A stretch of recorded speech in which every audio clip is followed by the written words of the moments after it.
It'll be over soon. The war. Told her that he's Christian. Yeah, it's like कहानी की शुरुआत होती है सन 1992 से, जहाँ पर हम एक बड़े से घर को देखते हैं और उस घर में एक बड़ा सा स्विमिंग पूल भी था। पहले तो स्विमिंग पूल एक नॉर्मल सा स्विमिंग पूल दिखाई दे रहा था, लेकिन अचानक से उस पूल के अंदर से एक खिलौने वाली बोट बाहर निकलती है। इस घर के अंदर एक एंजल नाम की छोटी सी बच्ची सो रही थी और बोट की आवाज से वो अपनी नींद से उठ जाती है। एंजल का भाई टॉम बहुत ही बीमार था, जो कि चल फिर नहीं सकता था, और अपने भाई को थोड़ी सी खुशी देने के चक्कर में एंजल खुद उस बोट को स्विमिंग पूल से निकालने के लिए जाती है, लेकिन बोट को निकालने के चक्कर में वो खुद ही पानी में गिर जाती है। लकीली एंजल को स्विमिंग करना आती थी, तो इसीलिए वो पानी में डूबती नहीं है। तभी उसे स्विमिंग पूल के बाहर उसकी माँ दिखाई देती है, लेकिन जब वो पानी के बाहर आती है तो बाहर उसे कोई नजर नहीं आता है। अब अचानक उसे स्विमिंग पूल की लाइट्स फ्लिकर होती दिखाई देती है और डर के मारे एंजल स्विमिंग पूल से बाहर निकलने वाली थी कि तभी उसकी नजर फिर से उस बोट के ऊपर जाती है, और जब वो फिर से उस बोट को लेने के लिए जाती है तभी कोई एविल पावर एंजल को पानी के अंदर खींच लेती है। एंजल अपनी माँ लूसी को हेल्प के लिए बुला रही थी, लेकिन कोई भी उसकी हेल्प करने नहीं आता है, और बेटी का नाम था अमीलिया। रे एक बहुत ही फेमस बेसबॉल प्लेयर था, लेकिन उसका एक्सीडेंट होने के कारण वो अपने गेम को नहीं खेल पा रहा था। साथ ही उसे एक स्टिक के सहारे चलना फिरना पड़ता था। रे के गेम की वजह से उसकी फैमिली कभी भी एक जगह पर नहीं टिक पाती थी, और उन्हें हर बार अपना घर और अपने बच्चों का स्कूल बदलना पड़ता था।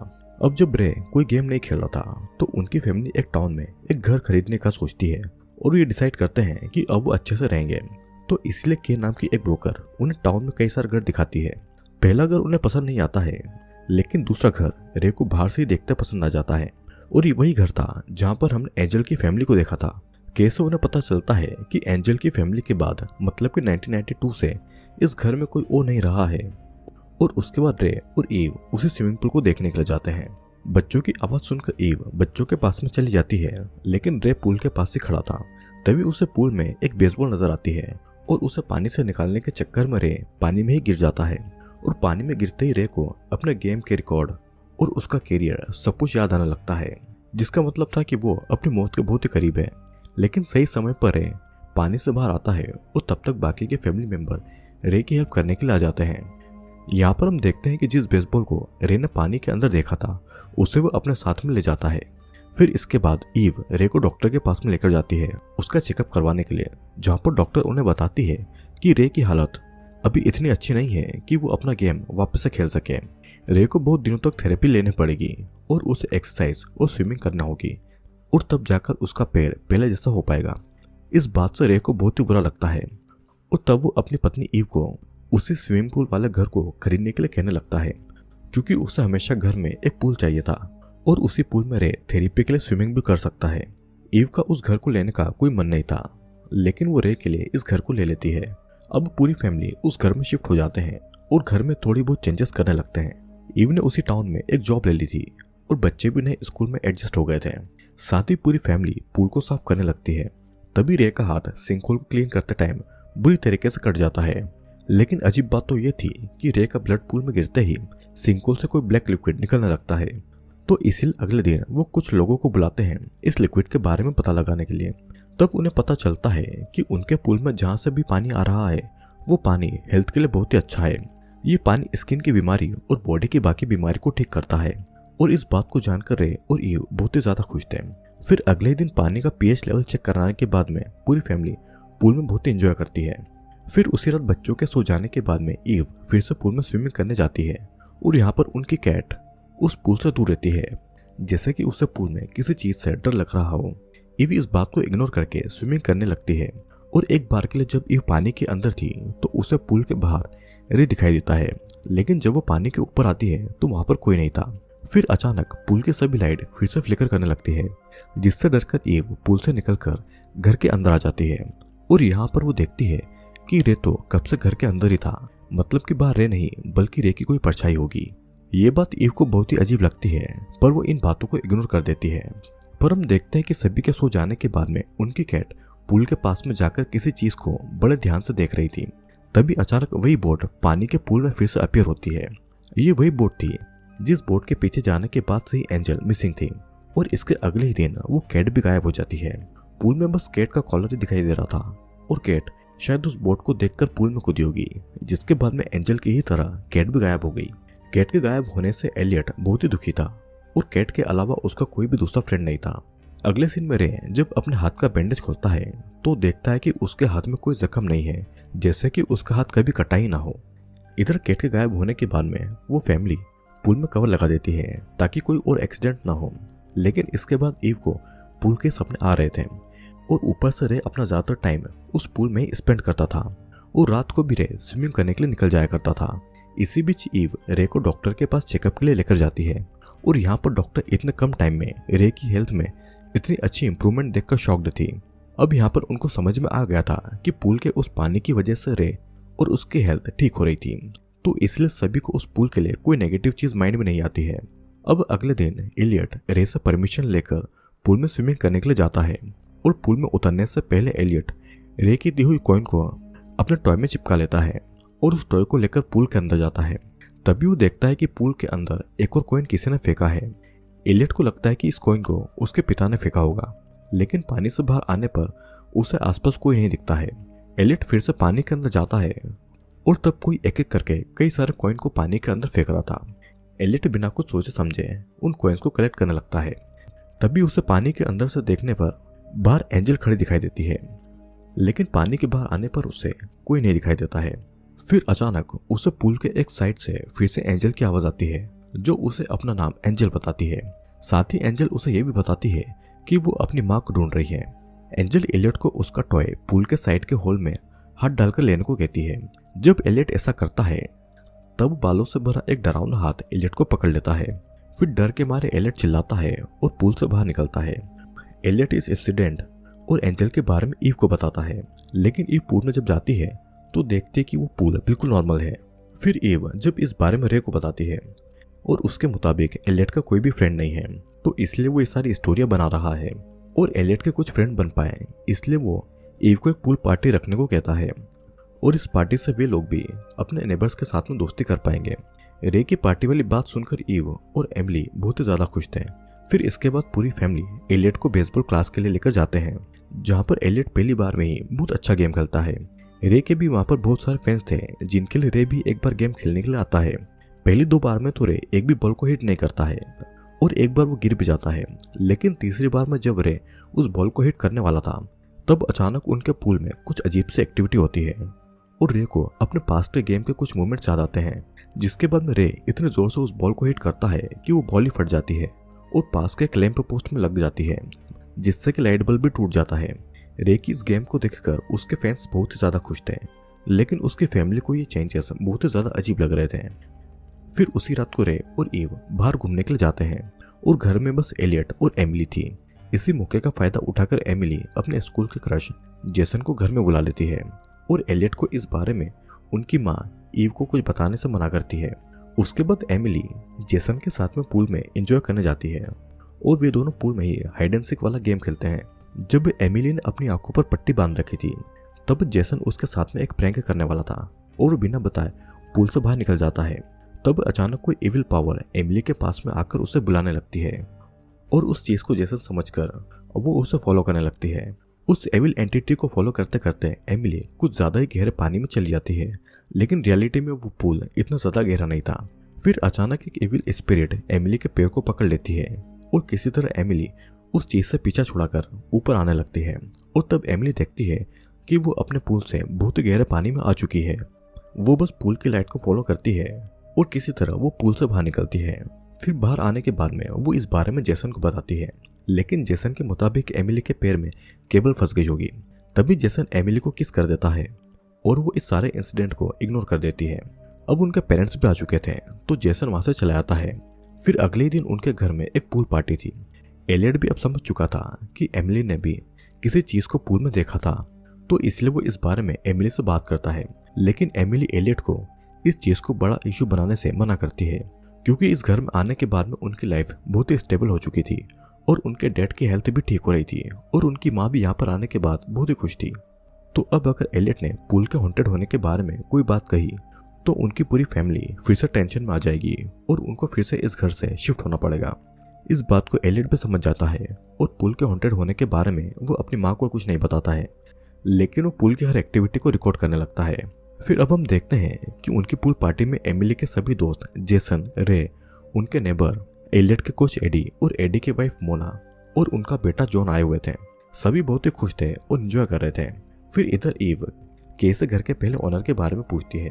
के बताना तो नहीं चाहती थी क्योंकि उनकी फैमिली नई नई इस घर में शिफ्ट हुई थी, लेकिन ईव के जिद करने पर के उसे बताती है कि घर के पहले ओनर की बेटी स्विमिंग पूल से मिसिंग हो गई थी और उसका आज तक कोई भी क्लू किसी को नहीं मिला है।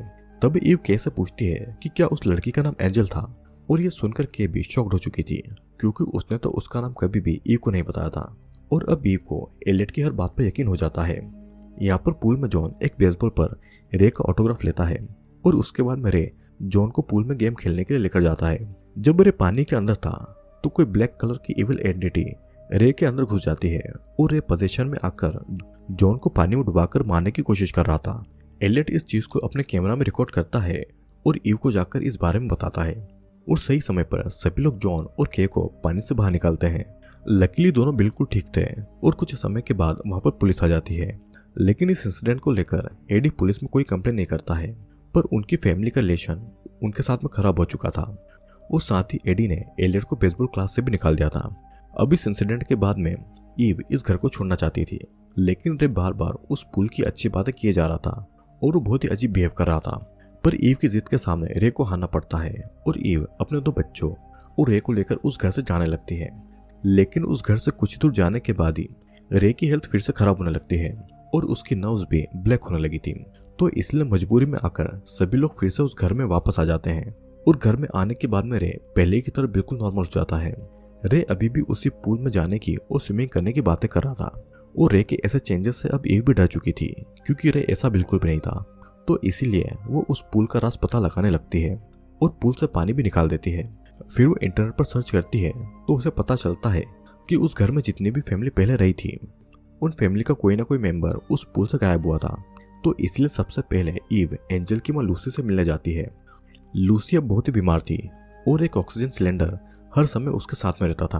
और सबसे अजीब बात तो ये थी कि लूसी का जो बेटा टॉम था वो बेड से उठ भी नहीं पाता था, जैसा कि हमने मूवी में स्टार्टिंग में देखा था। वो आज बहुत ही ज्यादा सक्सेसफुल और अमीर आदमी बन चुका था और उसे अब कोई भी बीमारी नहीं थी। तो इस बात पर अब जरा ध्यान दीजिएगा। जब ईव लूसी से एंजल के बारे में पूछती है तो लूसी उससे ये कह देती है कि उनकी कोई बेटी थी ही नहीं। तब ईव लूसी को उस पुल के बारे में और उनके साथ में हो रहे सभी इंसिडेंट्स के बारे में बताती है और तब लूसी के जरिए इस मूवी का सबसे बड़ा राज सबके सामने आता है। असल में सालों पहले इस जगह पर कोई टाउन या कोई घर नहीं था और ना ही कोई पुल था। वहां पर बस जंगल था। उस जंगल में एक लेक थी और उस लेक में इविल स्पिरिट्स रहा करती थी। कुछ ही समय में लोगों को पता चला कि वो लेक कोई भी विश को पूरा करती है, लेकिन उसके बदले में वो इविल लेक विश मांगने वाले पर्सन की किसी फैमिली मेंबर की स्पिरिट को अपने कब्जे में कर लेती है। सालों बाद उस जगह पर एक टाउन बन गया और उस लेक की जगह पर वो पुल बना दिया गया। लूसी को भी जब इस पुल के बारे में पता चला तो उसने अपनी बेटी एंजल को पुल के हवाले कर दिया और उसके बदले में उसका बेटा टॉम फिर से ठीक हो गया और आज वो एक बहुत ही सक्सेसफुल आदमी है। उस रात जब एंजल को पुल की इविल स्पिरिट अपने साथ में ले जा रही थी तो लूसी ये सब कुछ देख रही थी, लेकिन अपने बेटे को बचाने के लिए उसने अपनी बेटी का सेक्रीफाइस कर दिया। यहाँ पर हम देखते हैं कि लूसी जैसे जैसे अपनी बातें बता रही थी उसकी आंखों से ब्लैक लिक्विड निकल रहा था, मतलब कि वो आज भी उस पुल के पोजीशन में है और उसके घर का पानी भी अजीब तरीके से बिहेव कर रहा था, मतलब कि पुल की स्पिरिट उस पुल से जुड़े लोगों के आसपास के पानी को भी कंट्रोल कर सकती थी। अचानक से लूसी का बिहेवियर बदल जाता है और उसकी आंख और मुंह से ब्लैक लिक्विड निकलने लगता है और तब वो बताती है कि उसके हस्बैंड रे ने भी अपनी हेल्थ के लिए उस पुल के साथ में उनके बच्चों को सेक्रीफाइस करने की डील की है और जल्दी ही वो पुल अपनी सेक्रीफाइस लेकर शांत हो जाएगा, जिसके बाद में फिर से कोई फैमिली वहां पर रहने के लिए आएगी और वो पुल उनका भी शिकार करेगा। ये सुनकर ये वहां से घर की तरफ जाती है और इधर हम देखते हैं कि उस पुल से अपने आप वो ब्लैक लिक्विड निकल रहा था और वो पुल फिर से पानी से भर चुका था और साथ ही रे पूरी तरीके से पजेस हो चुका था।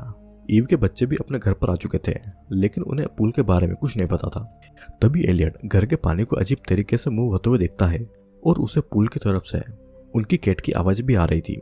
एलियट पुल की तरफ जाता है और उसे वहां पर अपनी कैट की शेडो नजर आती है, लेकिन पास जाकर देखने पर वहां पर कैट नहीं बल्कि कोई एविल स्पिरिट थी जो कि एलियट को अपने अंदर खींच लेती है और पुल का कवर अपने आप पुल को बंद करने लगता है। मतलब कि इविल स्पिरिट कैसे भी करके एलियट को पूल से बाहर निकलने से रोक रही थी। यहाँ पर घर के अंदर पानी का ग्लास अपने आप मूव हो रहा था और जल्दी वो गिरकर टूट जाता है। तब तक एमिली एलियट को बचाने के लिए कवर को हटाने की कोशिश कर रही थी, लेकिन वो उससे नहीं हटता है। तब ईव वहां पर आकर एमिली से पुलिस को कॉल करने को कहती है और खुद पानी में जंप करती है। तब ईव को पूल के सिंक होल से एलियट नजर आता है, जो कि बहुत ही गहरे पानी में जा रहा था। और तब ईव एक पाइप को बाहर बांधकर उसके साथ पूल में जंप करती है ताकि वो एलियट को वापस लेकर आए। पानी के अंदर उसी पाइप से थोड़ी सी सांस लेकर ईव गहरे पानी में जाने लगती है। फिर कुछ दूर जाने पर ईव को एलियट मिल जाता है और उसे लेकर वो पूल के बाहर आने लगती है, लेकिन वो इविल स्पिरिट उन्हें जाने से रोक रही थी। तभी वहां पर एंजल की स्पिरिट आती है और एलियट का वही कॉइन उछलकर ईव को गहरे पानी से पूल तक जाने का रास्ता बताता है।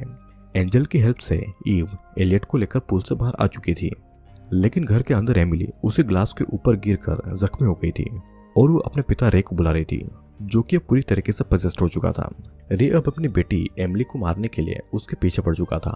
वो एमिली के ऊपर हमला करके उसके कुछ बाल भी उखाड़ लेता है, लेकिन किसी तरह एमिली अपनी जान बचाकर एक रूम में छुप जाती है और तब रे अपनी वाइफ और एलियट को मारने के लिए बाहर जाता है। इधर एलियट होश में नहीं आ रहा था और ईव रे से हेल्प मांग रही थी ताकि वो एलियट को हॉस्पिटल ले जाए, लेकिन रे उल्टा ईव का ही गला दबाकर उसे मारने की कोशिश करता है।